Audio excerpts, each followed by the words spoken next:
Welcome back to another episode of অলৌকিকের সন্ধানে, ভয় যেখানে সত্যি হয়।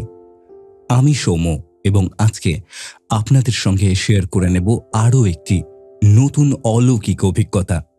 আমাদেরকে যিনি আজকে তার জীবনে ঘটা এই অলৌকিক অভিজ্ঞতা শেয়ার করেছেন তিনি হলেন সৈকত দাস।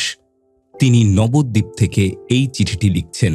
আসুন শুনে নেওয়া যাক সৈকত দাসের জীবনে ঘটা অলৌকিক অভিজ্ঞতার কথা।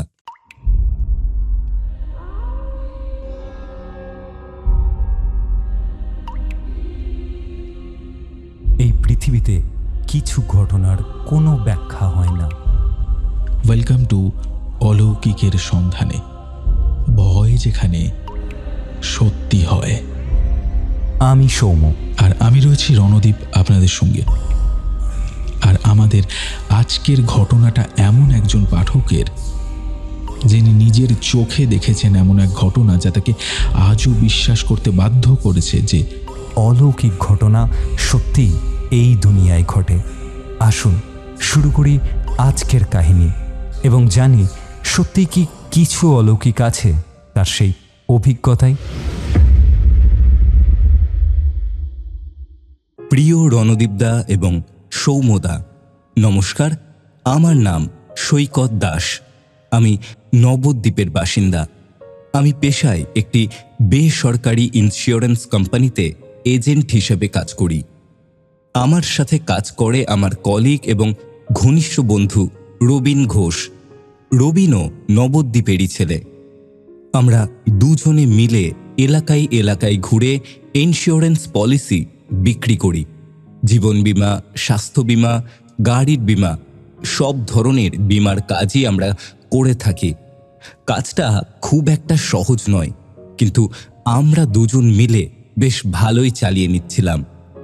গত মাসের 15 তারিখের কথা। সেদিন ছিল শুক্রবার। আমাদের অফিস থেকে একটা নতুন লিড এসেছিল। মুর্শিদাবাদ জেলার এক প্রত্যন্ত গ্রামে একজন কাস্টমার তার বাড়ির ইন্স্যুরেন্স করাতে চান। বাড়িটা বেশ পুরনো এবং বড়, তাই পলিসির অঙ্কটাও মোটামুটিভাবে ভালোই হবে। আমাদের ম্যানেজার বললেন যে এই কাজটা আমরা দুজনে মিলে সেরে ফেলি। কাস্টমারের নাম বিশ্বনাথ মুখোপাধ্যায়। তিনি নাকি কলকাতাতেই থাকেন, কিন্তু তার পৈতৃক বাড়িটা ওই গ্রামে। বাড়িটা অনেক বছর ধরে তালা বন্ধ পড়ে আছে। এখন তিনি সেটা সংস্কার করে হয়তো ভাড়া দেবেন বা বিক্রি করবেন। তার আগে তিনি এই বাড়ির বীমা করাতে চান। রবিন প্রথমে একটু দ্বিধা করছিল। সে বলল, এত দূরে যেতে হবে? আর ভাই, শুক্রবার বিকেলে যদি আমরা রওনা দিই, ফিরতে ফিরতে তো রাত হয়ে যাবে।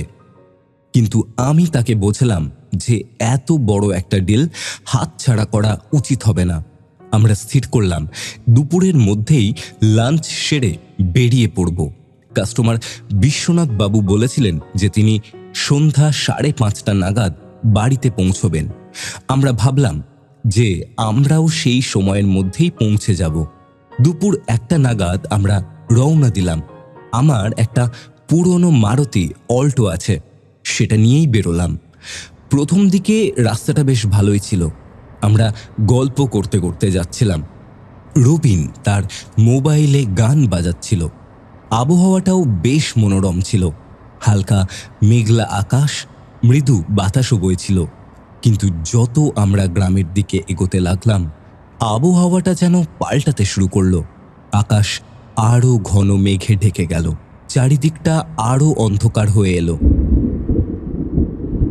বিকেল 4:30 নাগাদ আমরা মূল রাস্তা ছেড়ে একটা সরু কাঁচা রাস্তায় ঢুকলাম। গুগল ম্যাপ বলছিল যে এই রাস্তা ধরেই গ্রামে পৌঁছানো যাবে, কিন্তু রাস্তাটা এতটাই খারাপ ছিল যে গাড়ি চালাতে খুবই কষ্ট হচ্ছিল। দুপাশে ঘন জঙ্গল, মাঝে মাঝে একটা দুটো ছোট কুঁড়েঘর দেখা যাচ্ছিল ঠিকই, কিন্তু মানুষজন প্রায় দেখাই যাচ্ছিল না। প্রায় 5টা বাজার পর আমরা গ্রামের মধ্যে ঢুকলাম। গ্রামের নাম রামপুর। খুবই ছোট একটা গ্রাম, মোটে 15 থেকে 20টা বাড়ি হবে। বেশিরভাগ বাড়ি মাটির এবং বেশ পুরনো। আমরা একজন বয়স্ক লোককে দেখে গাড়ি থামালাম এবং বিশ্বনাথ মুখোপাধ্যায়ের বাড়ির ঠিকানা জিজ্ঞেস করলাম। লোকটা আমাদের দিকে একটু অদ্ভুতভাবে তাকালো, তারপর বলল, মুখোপাধ্যায় বাড়ি? ওই যে ওখানে, গ্রামের একেবারে শেষে, কিন্তু ওখানে তো অনেক বছর আর কেউ থাকে না। তোমরা কেন যাচ্ছ বলো তো? আমি বললাম যে আমরা বিমার কাজে এসেছি, বাড়ির মালিক আমাদের সাথে দেখা করতে চেয়েছেন। লোকটা মাথা নাড়ল এবং বলল, ঠিক আছে, কিন্তু সন্ধ্যার আগেই কাজটা শেষ করে না ফিরে যাবেন। ওই বাড়িতে সন্ধ্যার পর আর ঠিক থাকাটা উচিত হবে না। তার গলার স্বরে একটা অদ্ভুত সতর্কতা ছিল। আমরা একে অন্যের দিকে তাকালাম, কিন্তু বিশেষ কিছুই বুঝতে পারলাম না। ভাবলাম বুড়ো মানুষ, হয়তো কুসংস্কারের বিশ্বাসী। আমরা গাড়ি নিয়ে এগিয়ে গেলাম। গ্রামের একেবারে শেষে একটা বিশাল বট গাছের পাশে সেই বাড়িটা দাঁড়িয়েছিল। দেখেই বোঝা যাচ্ছিল যে অনেক দিন এখানে কেউ আসেনি। বাড়িটা দোতলা, পুরনো স্থাপত্য শৈলীতে তৈরি। বড় বড় দরজা, জানলা, দেওয়ালে প্লাস্টার উঠে গেছে অনেক জায়গায়। চারিদিকে জঙ্গল হয়ে গেছে, বাগানে লম্বা লম্বা ঘাস। পুরো বাড়িটা একটা ভয়ঙ্কর পরিত্যক্ত রূপ ধারণ করে আছে। গাড়ি থেকে নেমে আমরা মূল ফটকের দিকে এগোলাম। ফটকটা খোলা ছিল, একটা দিকে হেলে পড়ে আছে। আমরা ভিতরে ঢুকলাম। বারান্দায় পা দিতেই একটা অদ্ভুত অনুভূতি হলো, যেন কেউ আমাদের দেখছে। আমি চারিদিকে তাকালাম, কিন্তু কাউকেই দেখতে পেলাম না। রবিন ফোন বের করে বিশ্বনাথ বাবুকে জানালো যে আমরা পৌঁছে গেছি। উনি বললেন যে উনি আরও 10-15 মিনিটের মধ্যেই পৌঁছে যাবেন। আমরা বারান্দায় দাঁড়িয়ে অপেক্ষা করতে লাগলাম। এদিকে আকাশটা আরও অন্ধকার হয়ে এসেছে। হাওয়া বইছে জোরে, বটগাছের ডালপালা দোল খাচ্ছে, একটা অস্বস্তিকর পরিবেশ। রবিন বলল, ভাই, জায়গাটা বেশ ভয়ঙ্কর লাগছে না? আমিও যদিও সেটা অনুভব করছিলাম, কিন্তু রবিনকে ভয় দেখাতে চাইনি। বললাম, আরে পুরনো বাড়ি তো, তাই এমন লাগছে। বিশ্বনাথবাবু এলেই আমরা কাজ সেরে ফিরে যাব। আরও প্রায় মিনিট 20 কেটে গেল, কিন্তু বিশ্বনাথবাবু এলেন না। রবিন আবার ফোন করল। এবার ফোন বেজে গেল, কিন্তু কেউ ধরল না। আবার করল, এবারেও একই অবস্থা। আমরা চিন্তিত হয়ে পড়লাম। এদিকে সন্ধ্যা নামতে শুরু করেছে। আমি বললাম, ভাই, আর কিছুক্ষণ অপেক্ষা করি, না এলে এবার ফিরে যেতে হবে। ঠিক তখনই আমার মোবাইলে একটা মেসেজ এলো বিশ্বনাথ বাবুর থেকে। তাতে লেখা ছিল, আমি দুঃখিত, আমার একটা জরুরি কাজে আটকে গেছি, আমি আজ আসতে পারবো না। তবে বাড়ির সামনের দরজার চাবি একটা ফুলের টবের নিচে লুকানো আছে। আপনারা ভিতরে ঢুকে বাড়িটা একবার ভালো করে দেখে নিন, ছবি তুলে রাখবেন সব জায়গার। কাল আমি আপনাদের অফিসে যোগাযোগ করব। ধন্যবাদ।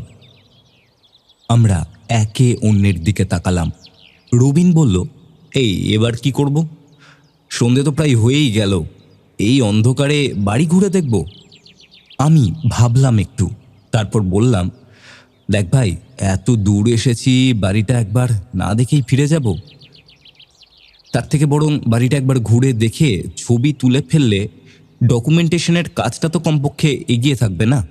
কাল অফিসে বসে রিপোর্ট তৈরি করে ফেলতে পারবো। আর আমাদের মোবাইলে তো টর্চ আছেই, তাছাড়া আধ ঘন্টার বেশি তো লাগার কথা নয়। রবিন রাজি হলো না প্রথমে, কিন্তু আমি তাকে অনেক বুঝিয়ে রাজি করলাম। আমরা ফুলের টবটা খুঁজে পেলাম বারান্দার এক কোণে। টবটা সরাতেই তার নিচে একটা মরচে পড়া চাবি বেরিয়ে এলো। আমি চাবিটা হাতে তুলে নিলাম। হাতে নিতেই একটা অদ্ভুত ঠান্ডা অনুভূতি হলো। চাবিটা যেন বরফের মতো ঠান্ডা।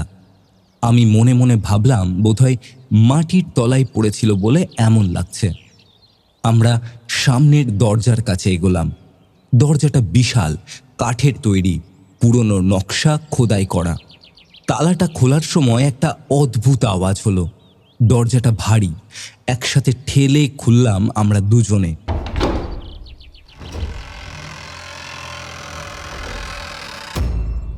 দরজা খুলতেই ভেতর থেকে একটা বাসি পচা গন্ধ পেরিয়ে এলো। এমন গন্ধ যেন অনেক বছর কোনো বাতাস ঢোকেনি ভিতরে। ভেতরটা একদম অন্ধকার। আমরা মোবাইলের টর্চ জ্বালালাম। সামনে একটা বড় হলঘর, মেঝেতে ধুলো জমে পুরু আস্তরণ পড়ে আছে। দেওয়ালে অনেক পুরনো ছবি টাঙানো, কোনায় কিছু পুরনো আসবাবপত্র, ভাঙা চেয়ার, একটা পুরনো আলমারি। টর্চের আলোতে সবকিছু যেন আরও ভয়ঙ্কর লাগছিল। ছায়া পড়ছিল দেওয়ালে অদ্ভুতভাবে। আমি বললাম, চল তাড়াতাড়ি ছবি তুলে ফেলি, প্রতিটা ঘর ঘুরে দেখতে হবে। আমরা হল ঘরের ছবি তুললাম। তারপর বাঁ দিকে একটা করিডোর দিয়ে ঢুকে পড়লাম। করিডোরের দুপাশেই বেশ কয়েকটা ঘর। প্রথম ঘরটা একটা ডাইনিং রুম বলে মনে হলো। একটা বড় টেবিল আর চারপাশে চেয়ার। টেবিলের উপর ধুলোর পুরু স্তর। একটা ছবি তুলে নিলাম। পরের ঘরটায় একটা বেডরুম, একটা পুরনো খাট, তার উপর একটা ময়লা চাদর। দেওয়ালের আয়নাটা ভাঙা। আমি ছবি তুলছিলাম, হঠাৎ রবিন আমার হাত ধরে বলল, এই শোন। আমি থেমে শোনার চেষ্টা করলাম। প্রথমে কিছু শুনতে পেলাম না ঠিকই, কিন্তু তারপর একটা আওয়াজ। মনে হলো উপর তলা থেকে কি যেন একটা আওয়াজ ভেসে আসছে, যেন কেউ কোনো ভারী জিনিস টেনে নিয়ে এগিয়ে যাচ্ছে। কি কি কিসের আওয়াজ বলতো? রবিনের গলায় ভয় স্পষ্ট। আমি বললাম, হয়তো বাতাসে কোনো দরজা বা জানলা নড়ছে, বুঝলি, পুরনো বাড়ি তো, এসব একটু হয়। কিন্তু আমার নিজের গলার স্বরে যে আত্মবিশ্বাসটা ছিল না, সেটা আমি নিজেই টের পেলাম। আমরা বাকি কয়েকটা ঘর দেখলাম। একটা পুরনো রান্নাঘর, একটা স্টোররুম, সব জায়গাতেই সেই একই অবস্থা, ধুলো, আঁধার, পরিত্যক্ততা। তারপর আমরা সিঁড়ির কাছে এসে পৌঁছালাম। সিঁড়িটা উপরের তলায় উঠে গেছে। উপরেও যেতে হবে? রবিন জিজ্ঞেস করল। আমি বললাম, হ্যাঁ, পুরো বাড়িটারই তো ইন্সপেকশন করতে হবে না। চল চল চল, তাড়াতাড়ি চল। সিঁড়িতে পা রাখতে একটা কড়কড় শব্দ হলো। সিঁড়িগুলো পুরনো, কাঠের, মনে হচ্ছিল যে কোনো সময় ভেঙে পড়তে পারে। আমরা সাবধানে উপরে উঠতে শুরু করলাম। প্রতি পদক্ষেপে কড়কড় শব্দ হচ্ছিল। আমার হৃৎস্পন্দন আরও দ্রুত হচ্ছিল। কেন জানি না একটা অজানা আশঙ্কা মনের মধ্যে বাসা বাঁধছিল। উপরে উঠে আমরা আর একটা করিডোরে পৌঁছালাম। এখানেও দুপাশে বেশ কয়েকটা ঘর, কিন্তু এই তলাটা নিচের তলার চেয়ে অনেক বেশি অন্ধকার এবং ঠান্ডাও লাগছিল বেশি। বাতাসটাও কেমন জানি ভারী ভারী, শ্বাস নিতে একটু কষ্ট হচ্ছিল। আমরা প্রথম ঘরে ঢুকলাম। এটাও একটা বেডরুম, কিন্তু এই ঘরে কিছু জিনিস অদ্ভুত লাগলো, যেন কেউ সম্প্রতি এখানেই ছিল। খাটের চাদরটাতে তেমন ধুলো নেই, মেঝেতেও ধুলোর পরিমাণ অনেক কম। আমি টর্চ ঘুরিয়ে ঘরের চারিদিকটা দেখলাম। হঠাৎ টর্চের আলো দেওয়ালের একটি ছবিতে পড়ল। ছবিটা দেখে আমার গা ছমছম করে উঠল। একটা পারিবারিক ছবি, একজন ভদ্রলোক, একজন মহিলা এবং একটা ছোট মেয়ে। কিন্তু ছবিটায় কি যেন একটা অস্বাভাবিক ছিল। তিনজনের মুখেই কোনো হাসি নেই, বরং এক অদ্ভুত শূন্য দৃষ্টি। আর সবচেয়ে বিচিত্র ব্যাপার, ছোট মেয়েটার চোখ দুটো একদম কালো, যেন চোখ নেই, শুধু দুটো কালো গর্ত। এই রবিন, এই ছবিটা দেখো। আমি বলতে যাচ্ছিলাম, কিন্তু রবিন তখন ঘরের অন্য দিকে আলমারির কাছে দাঁড়িয়েছিল। সে হঠাৎ চিৎকার করে উঠল, সৈকত, সৈকত, এটা দেখো। আমি তাড়াতাড়ি তার কাছে গেলাম। আলমারিটার দরজা অর্ধেক খোলা, ভিতরে কিছু পুরনো কাপড় চোপড়। কিন্তু রবিন যেটা দেখেছিল সেটা হলো আলমারির ভেতরের দেওয়ালে কিছু লেখা, লালচে রঙের, খুব অস্পষ্ট কিন্তু পড়া যাচ্ছিল। সেখানে লেখা ছিল, এখানে থেকো না, ও আসবে। এটা কি? রবিনের গলায় আতঙ্কের ছাপ আরো স্পষ্ট। আমি বললাম, হয়তো কোনো বাচ্চার দুষ্টুমি বা কেউ ভয় দেখানোর জন্যই লিখেছে। কিন্তু আমার নিজের ভেতরে একটা অস্বস্তি তৈরি হয়েছিল। লেখাটা খুব একটা পুরনো বলে মনে হলো না। রবিন বলল, সৈকত, চল ভাই, এখান থেকে ফিরে যাই। ছবিগুলো তো মোটামুটি হয়েই গেছে, আর দেখার দরকার নেই। চল চল চল, বেরো এখান থেকে। আমিও মনে মনে রাজি ছিলাম, কিন্তু ঠিক তখনই করিডর থেকে একটা শব্দ ভেসে এলো, ঝনঝন করে একটা শব্দ, যেন কেউ ঘুঙুর পড়ে হাঁটছে। আমরা দুজনেই থমকে গেলাম। টর্চ নিয়ে করিডোরের দিকে তাকালাম, কিন্তু কাউকেই দেখতে পেলাম না। শব্দটা পুরোপুরি থেমে গেল। এই, শুনতে পেলি? রবিন ফিস ফিস করে বলল। আমি মাথা নাড়লাম। আমরা ঘর থেকে বেরিয়ে করিডোরে এলাম। চারিদিকে টর্চ ফেললাম, কিন্তু না, কোথাও কেউ নেই।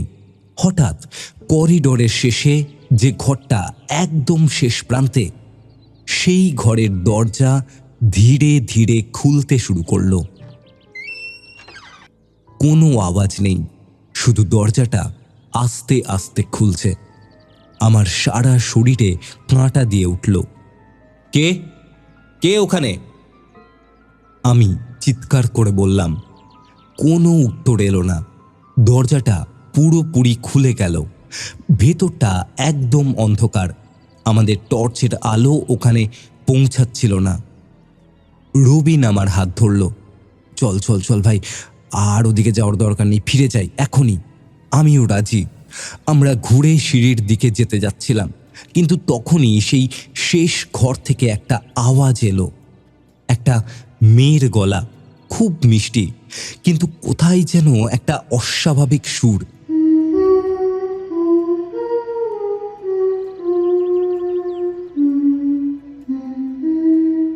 মেয়েটা গুনগুন করে কিছু একটা গাইছিল। আমরা স্তব্ধ হয়ে দাঁড়িয়ে রইলাম।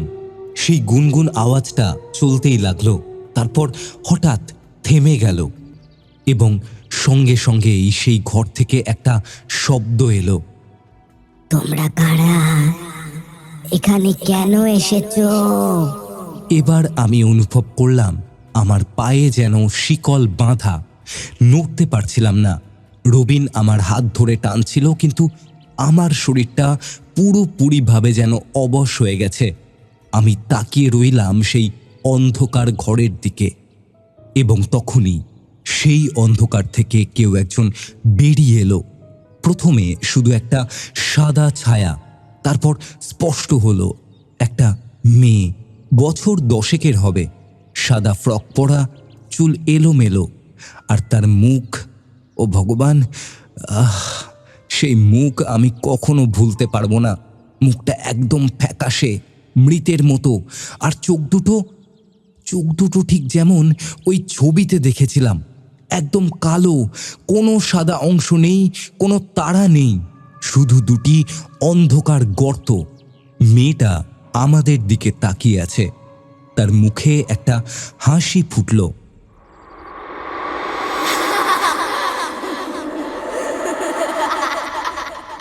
কিন্তু সেই হাসি দেখে মনে হলো সব শিরা দিয়ে যেন বরফ বয়ে যাচ্ছে।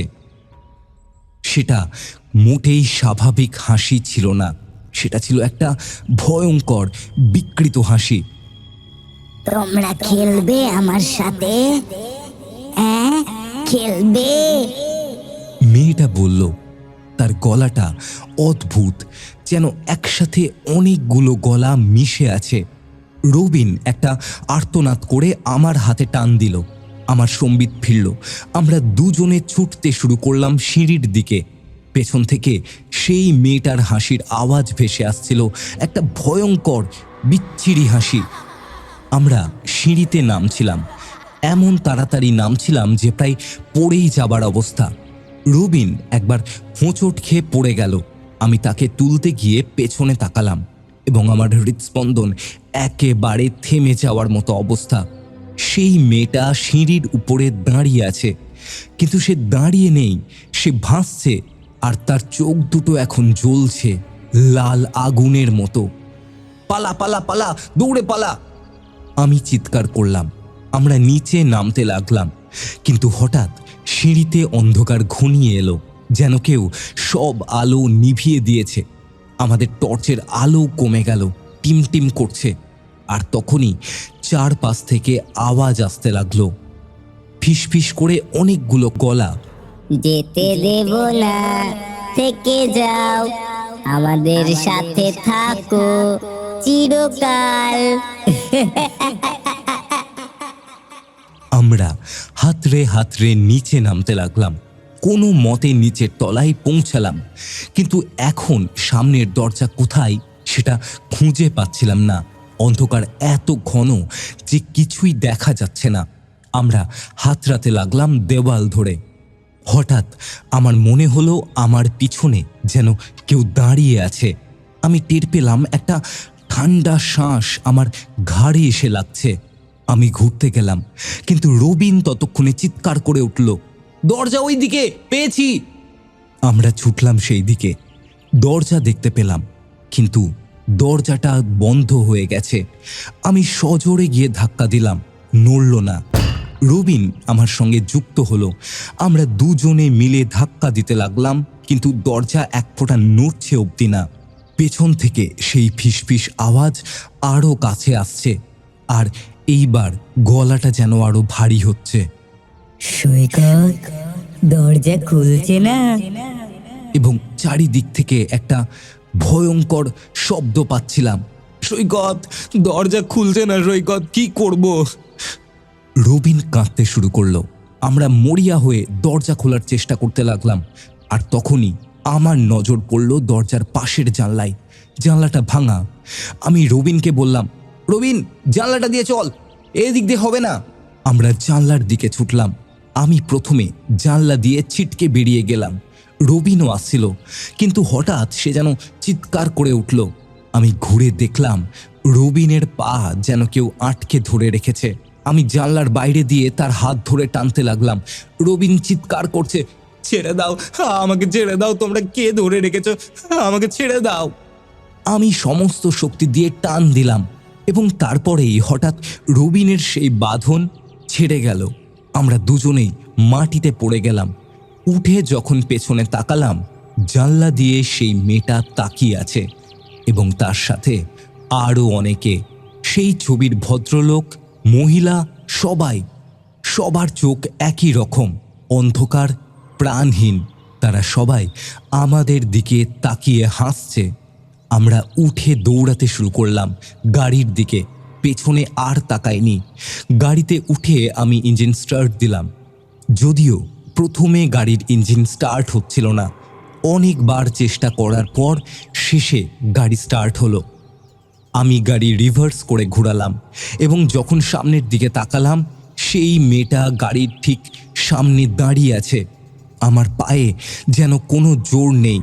ব্রেক না চেপে আমি অ্যাক্সিলারেটেই পা দিলাম। গাড়িটা ঝাঁকুনি দিয়ে সামনে এগিয়ে গেল। আমার মনে হলো গাড়ি সেই মেয়েকে ধাক্কা মারবে, কিন্তু গাড়িটা যেন তার শরীরের ভিতর দিয়ে বেরিয়ে গেল। কোনো ধাক্কার অনুভূতি হলো না। আমি পাগলের মতো গাড়ি চালাতে লাগলাম। তারপর ওই গ্রামের কাঁচা রাস্তা পেরিয়ে বড় রাস্তায় ফিরলাম। আমরা একবারও দাঁড়াইনি আর পিছন ঘুরে তাকাইনি। আমরা নিজেদের মধ্যে কথাও বলিনি, শুধু দুজনের চোখের ইশারাতেই আমাদের মধ্যে একটি প্রশ্ন রয়ে গেল, আমরা কি দেখলাম? বাড়ি পৌঁছাতে পৌঁছাতে প্রায় রাত 11টা বেজে গেল। রবিনকে তার বাড়িতে নামিয়ে দিয়ে আমি সোজা নিজের বাড়ি চলে গেলাম। সারা রাতে ঘুমোতে পারিনি। চোখ বন্ধ করলেই সেই মেয়েটার মুখ, সেই কালো চোখ দেখতে পাচ্ছিলাম। পরের দিন অফিসে গিয়ে ম্যানেজারকে সব খুলে বললাম। তিনি প্রথমে বিশ্বাস করলেন না, বললেন হয়তো আমরা ক্লান্ত ছিলাম, মনের ভুল হয়েছে। কিন্তু আমি এবং রবিন জোর দিয়ে বললাম যে আমরা যা দেখেছি তা বাস্তব। আমরা সেই প্রজেক্ট থেকে সরে দাঁড়াতে চাইলাম এবং অবশেষে ম্যানেজার রাজি হলেন। রণদীপদা, সৌম্যদা, আমি জানি না আমার এই অভিজ্ঞতা শুনে মানুষ বিশ্বাস করবে কিনা। অনেকে হয়তো বলবে এসব কল্পনা, মনের ভুল, কিন্তু আমি জানি আমি কি দেখেছি এবং রবিনও জানে। আমরা সেই রাতে যা দেখেছি, যা অনুভব করেছি, তা কোনোদিন ভুলতে পারবো না। আমি আশা করি মানুষ এই গল্প শুনে সাবধান হবে। সব জায়গায় যে যাওয়া ঠিক নয়, সব দরজা খোলা যে উচিত নয়। কিছু জায়গা আছে যেখানে মানুষের যাওয়ার কোনো প্রয়োজন নেই, যেখানে এমন কিছু আছে যা আমরা বুঝি না, যার ব্যাখ্যা আমাদের জানা নেই। এই ছিল আমার অভিজ্ঞতা। আশা করি আপনারা এটা আপনাদের চ্যানেলে শেয়ার করবেন। হয়তো কেউ শুনবে, হয়তো কেউ শিক্ষাও নেবে। বিনীত, সৈকত দাস, নবদ্বীপ, ওয়েস্ট বেঙ্গল। সৈকত, তোমাকে অসংখ্য ধন্যবাদ তোমার জীবনের এই অভিজ্ঞতা আমাদের সঙ্গে শেয়ার করে নেওয়ার জন্য। সত্যি তোমার এই অভিজ্ঞতা থেকে আমাদের অনেকেরই অনেক কিছু শেখার আছে, সাবধান হওয়ার আছে। আশা করি তুমি এবং রবিন এখন ভালো আছো। আর যারা এতক্ষণ সৈকত দাসের পাঠানো অলৌকিক অভিজ্ঞতার কথা শুনলেন, তারা নিচে কমেন্ট করে জানান আপনাদের কেমন লাগলো। যদি ভালো লাগে অবশ্যই শেয়ার করুন আপনার কাছের মানুষের সঙ্গে। আর হ্যাঁ, যদি ভালো লাগে সাবস্ক্রাইব তো করবেনই এবং হাইপটা একটু দিয়ে দেবেন প্লিজ। Thank you. দেখা হচ্ছে আগামী পর্বে নতুন একটি অলৌকিক অভিজ্ঞতার সঙ্গে নিয়ে। ততক্ষণের জন্য শুনতে থাকুন অলৌকিকের সন্ধানে, কারণ ভয় এখানে সত্যি হয়।